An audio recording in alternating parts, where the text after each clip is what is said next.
अकबर का happy birthday था। बीरबल सारा का सारा इंतजाम कर रहे थे और दूसरे मंत्री महाराज के कान भर रहे थे। महाराज महाराज, मैं सोच रहा था कि आप इतने महान राजा हैं तो गिफ्ट भी आपको बहुत महान मिलना चाहिए। बीरबल तो आपके फेवरेट हैं, आप बात बात में उन्हें सोने की मुद्राएं दे देते हैं। आज उनसे भी कुछ अच्छा लीजिएगा। डेफिनेटली खजाना मंत्री, व्हाई नॉट। बर्थडे पार्टी का अरेंजमेंट देख के महाराज बहुत खुश हुए।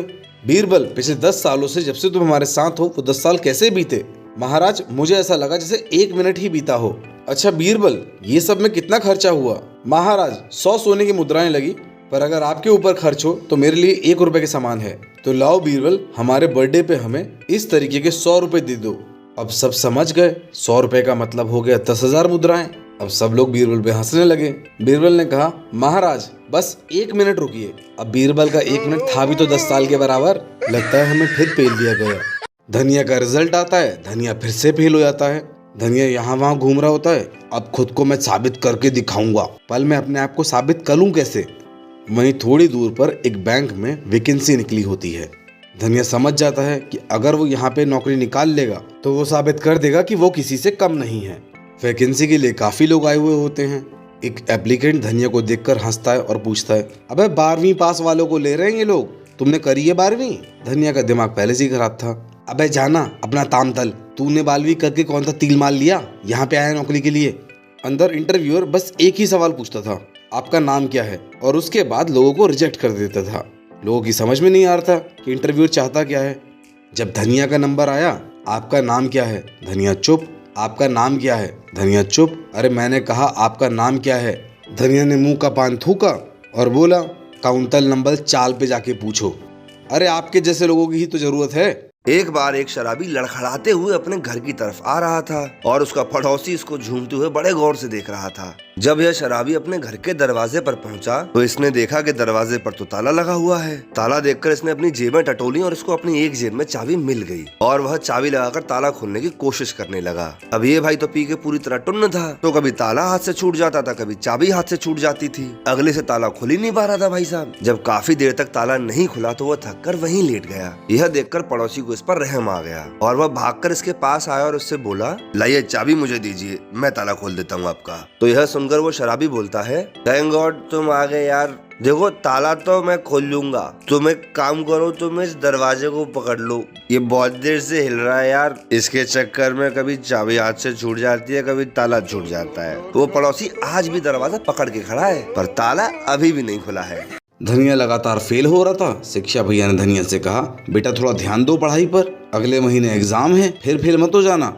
क्लास में लड़के शर्त लगा रहे थे धनिया इस साल कितने सब्जेक्ट में फेल होगा, और तो और लड़कियों ने भी मजाक बना दिया धनिया का। धनिया ने बेंच पे खड़े होकर पूरी क्लास से कह दिया, इस साल क्लास में फर्स्ट मैं ही आऊंगा, और पूरी क्लास धनिया पे हंसने लगी। 1 महीने बाद शिक्षा भैया को दादाजी मिले। दादाजी, एग्जाम बहुत नजदीक आ गए हैं, धनिया ने क्लास में सबको चैलेंज दिया है वो फर्स्ट आएगा, वो पढ़ाई कर रहा है कि नहीं? अरे काहे चिंता करते हो शिक्षा भैया, धनिया बहुत ही निंजा तरीके से पढ़ाई कर रहा है। दादाजी शिक्षा भैया को अपने घर ले जाते हैं। अब घर जाके देखते हैं तो धनिया शीशे के सामने बैठ के पढ़ रहा है। धनिया, शीशे के सामने पढ़ाई क्यों कर रहे हो? इसके 3 फायदे होते हैं। पहला, तो मैं खुद पे नजर लग पाता हूँ। दूसरा, पढ़ाई के साथ साथ रिवीजन खत्म।